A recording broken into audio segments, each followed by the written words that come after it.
Good day everyone. Today we were going to discuss about one of the principles of typography. It will be presented by our group, Tech Squad. And one of the principles of typography that we will be focusing on will be contrasts. What is the word contrast? When we say contrast, or its literal meaning, you're comparing two persons or objects or could be a text to show and to know the difference between them. So sa madaling salita, ginagamit daw ang contrast upang maipakita ang pagkakaiba sa pamamagitan ng pagkukumpara. And based on my research, contrast is one of the most effective ways to add visual interest. So sinasabing ang contrast ay one of the factor to make everyone interested or to make everyone attracted sa design mo. So as we can see here po sa third slide, maaari ka makagawa ng contrast with large type and small type ng iyong text. So like for example, makikita natin sa third slide na may mga large type na text at may mga small type na text na ginamit. Maaari ka rin gumamit ng iba't ibang fonts.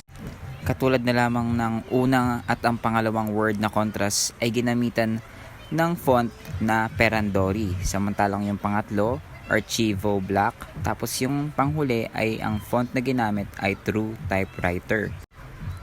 You can also use different color of your text. So like for example sa slide, makikita mo yung may contrast na color pink, may green, and also dark green.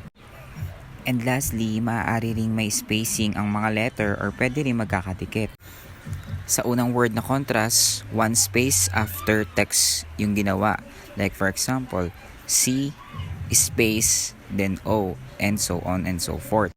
Sa pangalawa naman, without space, and the rest also. Moving on, what is typographical contrast? Typographical contrast will be explained by Joyce Amboya.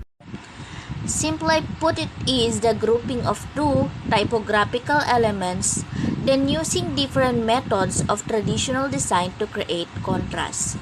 The contrast places emphasis on the important element of type, letting the secondary element command less attention. The result is an improvement in the communication of the overall design message. Contrast is a principle that helps organize your design and establishes hierarchy of important elements. Contrast also helps to show the viewer what's important in your design and creates emphasis, and emphasis gives your design meaning and impact. So overall, typographical contrast makes your text more interesting and can help you communicate which ideas you want to emphasize. If we look at traditional forms of contrast, then we have size, color, spacing, and shape. Size. This is probably the most common use of typography. Contrast and is quite common on blogs and other content that has a time relevance. Varying the size of the typeface can help create visual variation. Larger typefaces tend to grab more attention, while smaller ones are more subtle. Using different font size can help guide the reader eye through the design. Typography. The concept is pretty simple. Make the most important element of type larger, while and supportive type can be smaller. Color. Colors can be used to create contrast as well. A dark background with white text creates high contrast and is easy to read. Using complementary colors can also create a pleasing contrast. Color is another common way to develop some contrast between typographical elements. The most common way that we see this in design is having some type lighter than others.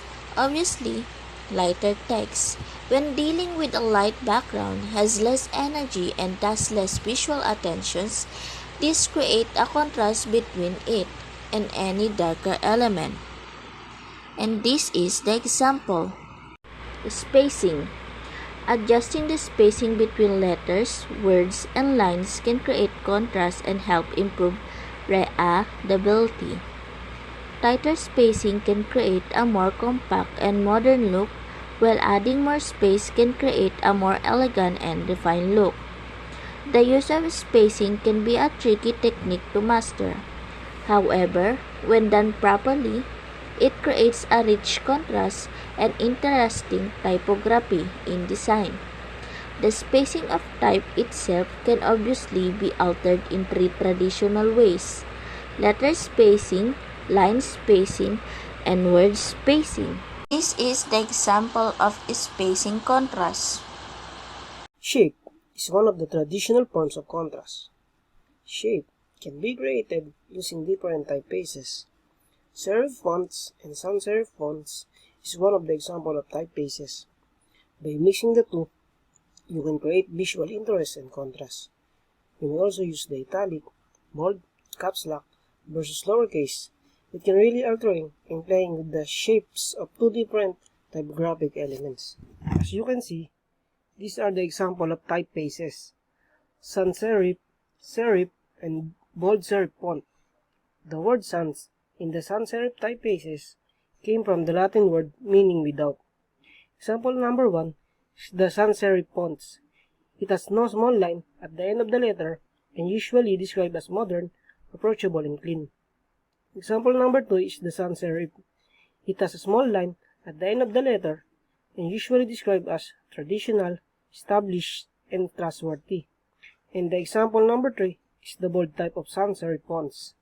Now that you know what are the principles of typography, by putting them all together, after you have worked with the different individual elements for some time, you will start to work them together for an even richer experience.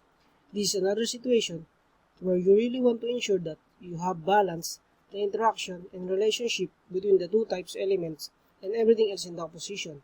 This is to create a lot of visual contrast using all possible elements, only to end up detracting from the rest of the composition. These are the example outcome when you apply all the principles. Why is contrast important in typography? There are several reasons why contrast is important in typography. The first is that it can help to make the text more legible. This is especially important for longer blocks of text where the reader might otherwise lose their place. Contrast can also help to add visual interest to a piece of text and make it more visually appealing. Finally, contrast can also be used to guide the viewer eye around a composition in the deliberate and strategic way. This can help create a sense of balance and organization within the design.